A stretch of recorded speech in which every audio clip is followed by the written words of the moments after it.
Have you ever walked away from a conversation with a heavy feeling in your chest, even though you said everything you thought was necessary? Almost like you lost, not because of facts, but because of something deeper, harder to explain. Maybe you know that sensation, a tight knot in your throat, a quiet frustration that makes you feel smaller after every exchange. Perhaps you've been surrounded by people who dominate discussions. They speak loudly, interrupt without hesitation, laugh at others, and wear arrogance disguised as confidence. They seem untouchable because they fill every silence with words, as if volume itself equals strength. And maybe deep down, you've told yourself that your silence was weakness, that by not defending yourself, you surrendered, that by staying quiet, you lost. But what if all of that was nothing more than an illusion? What if real strength was never in speaking, but in refusing to? Friedrich Nietzsche, one of history's most misunderstood thinkers, observed something most people refuse to admit.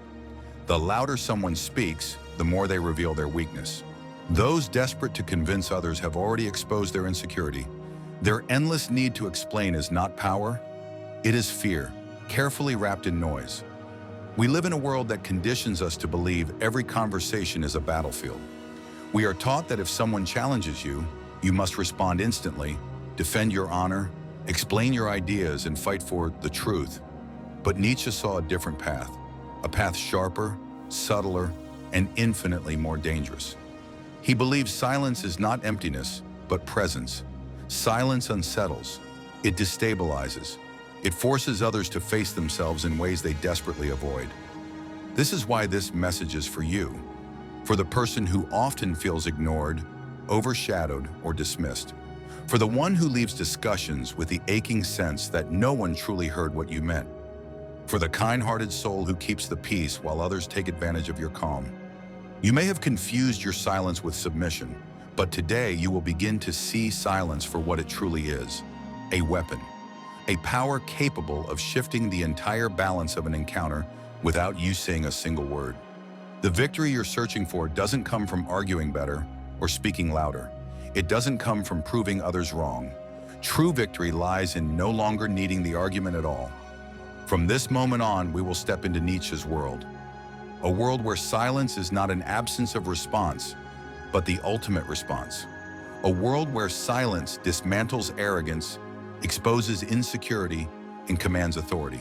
So prepare yourself, because once you learn to master this art, you'll never look at silence the same way again. Ego, herd morality, and inner strength.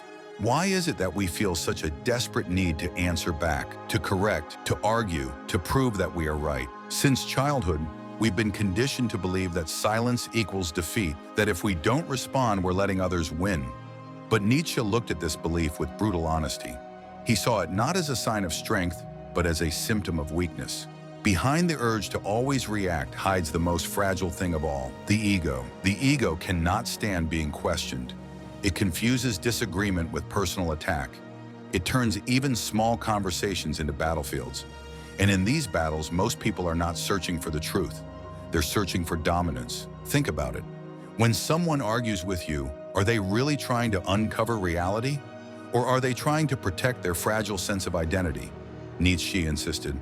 The majority argue not to learn, but to cling to their illusions. They fight not because their beliefs are strong, but because if those beliefs were shaken, their whole world would collapse. This is why argumentation is rarely wisdom. More often, it is the ego screaming for survival. Every justification, every defensive explanation, every desperate attempt to be understood is a silent admission. I need your approval. I need your validation. And this, Nietzsche called herd morality. The instinct of those who live chained by the expectations of others. The instinct of those who want to be seen as good, fair, and correct, even if it means losing themselves in the process. Herd morality is what keeps most people weak, obedient, and afraid of standing alone. But true strength does not lie in convincing others. It lies in needing no one's approval. It lies in holding your vision steady, even when mocked or rejected. It lies in being misunderstood, yet remaining unshaken. Strength is not found in shouting louder than the crowd. It's found in choosing silence while the crowd loses its voice in noise. Nietzsche urged us to imagine a different kind of power, one not measured in verbal victories, but in mastery of the self, a power rooted in calm when the world is chaotic, a power that grows not when you react, but when you refuse to. If you truly want to win, you must understand this. The game of debate is a trap. The stage is set for conflict, and the first one to step on it has already lost. Why? Because the reactive mind is controlled, but the observing mind, the one that sees, remains still, and does not play by others' rules, that is the dangerous mind. That is the mind that no one can shake.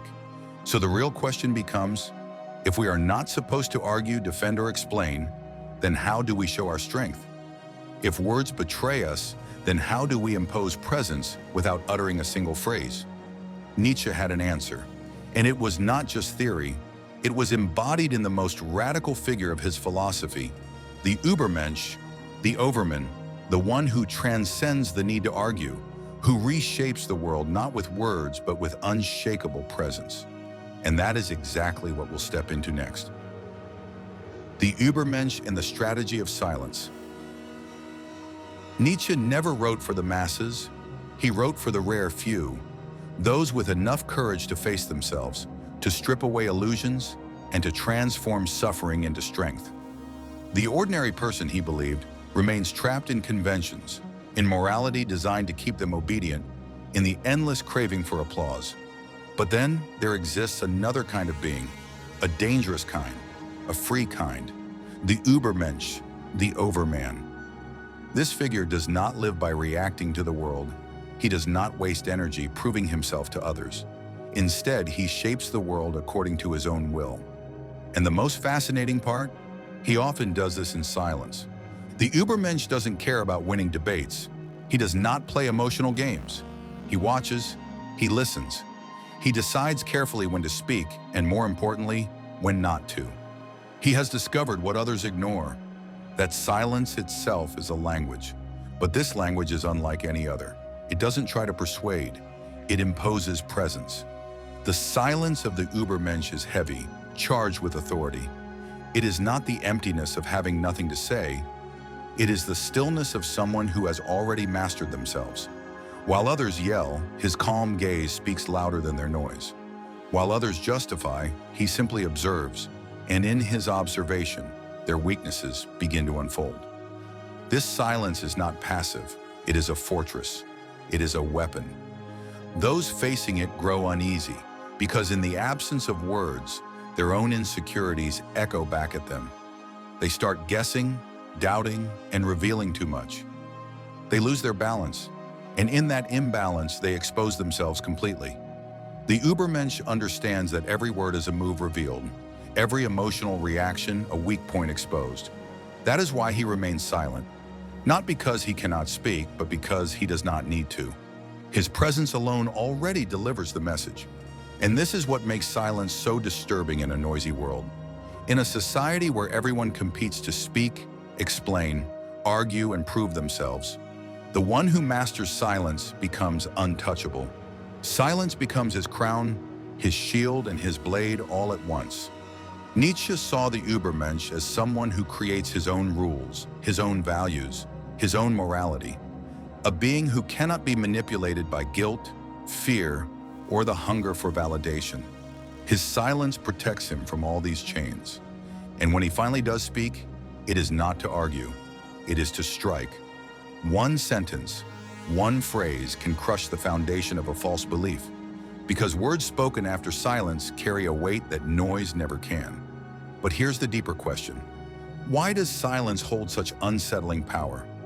Why does it make people nervous, even angry, when someone chooses not to react? Why is silence, more than words, capable of shaking human minds to their core? To answer that, we need to step into psychology.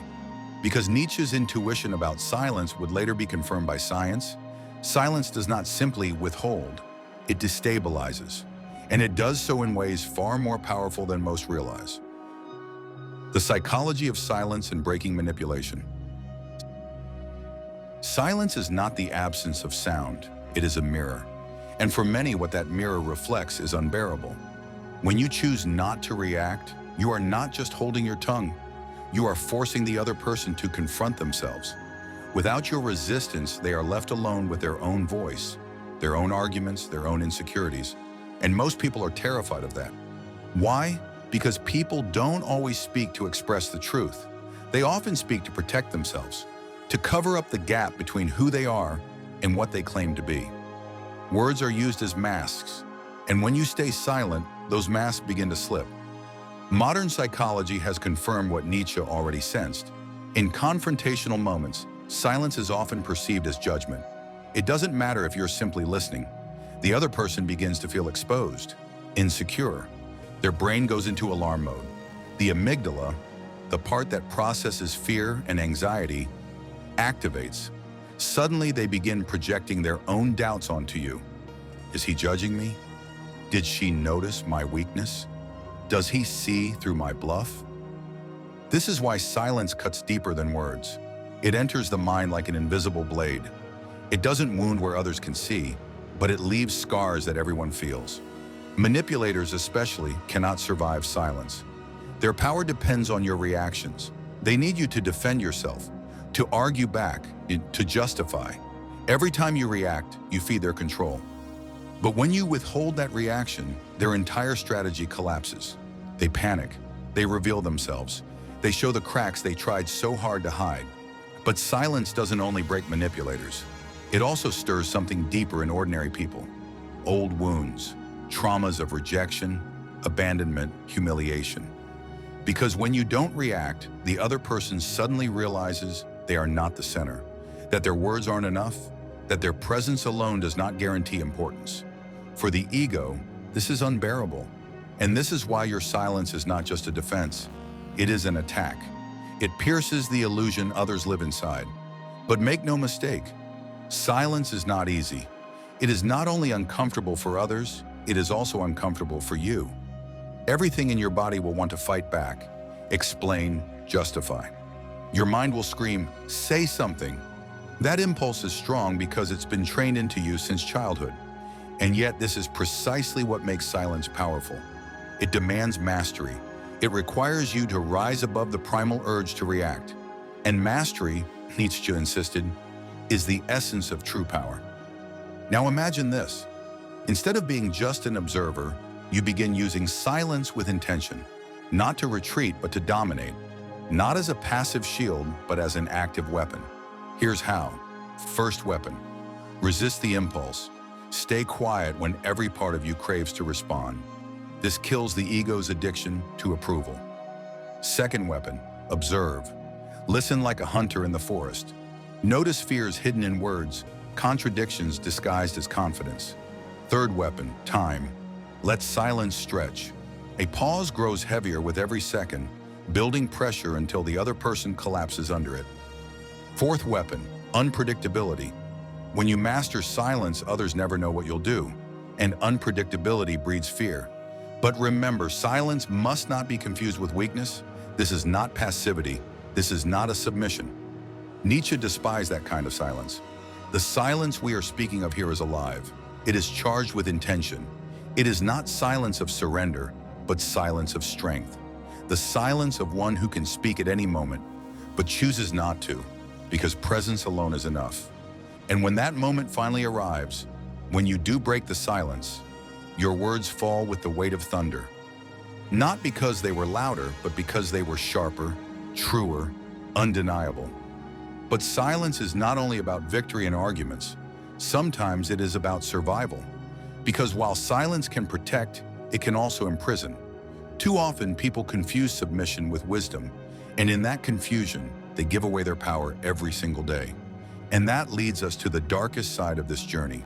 There is a silence that empowers, but there is also a silence that enslaves. And Nietzsche warned us about this difference with brutal clarity. You see, many people mistake submission for wisdom. They convince themselves that staying quiet at all costs means maturity, peace, or balance. They swallow their anger, avoid conflict, and tell themselves it's not worth the fight. But in truth, this silence is not strength. It is a disguised surrender. Think carefully. How often have people taken advantage of your calmness? How often have they pushed their will onto you, knowing you wouldn't resist? How often have you convinced yourself to let it go, not realizing you were giving away a piece of yourself each time?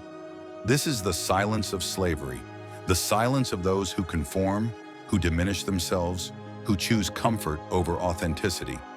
Nietzsche called it the morality of the herd, a morality built by the weak to survive, but at the cost of their own freedom.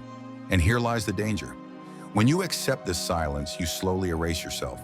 You stop being who you are and instead become what others need you to be. You let their voices shape your life while yours fades into nothing.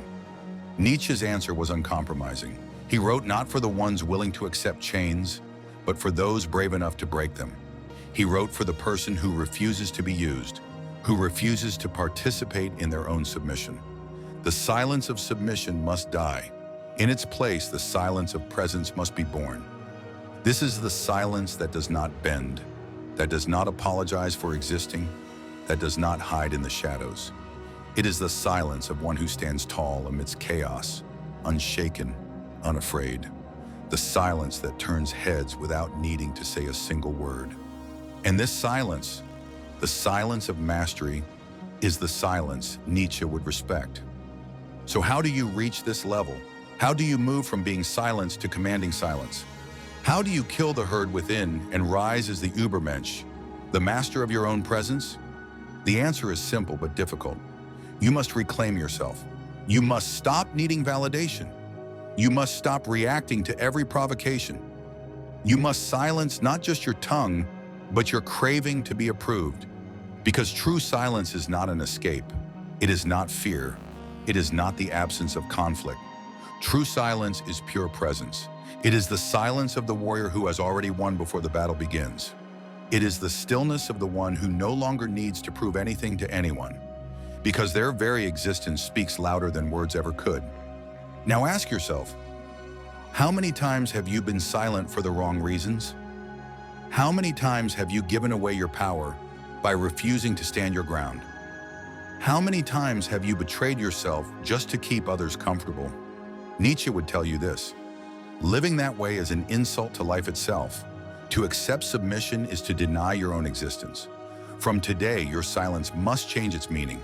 It must stop being an escape and instead become a declaration, an invisible roar that says, I am here, I am unshaken, I owe nothing to anyone. So make the choice now. Choose the silence that commands respect, the silence that asserts your presence without a single word, the silence that transforms you from victim to master. Because the world does not need more noise, it does not need more talkers. It needs those who master silence and reign through it.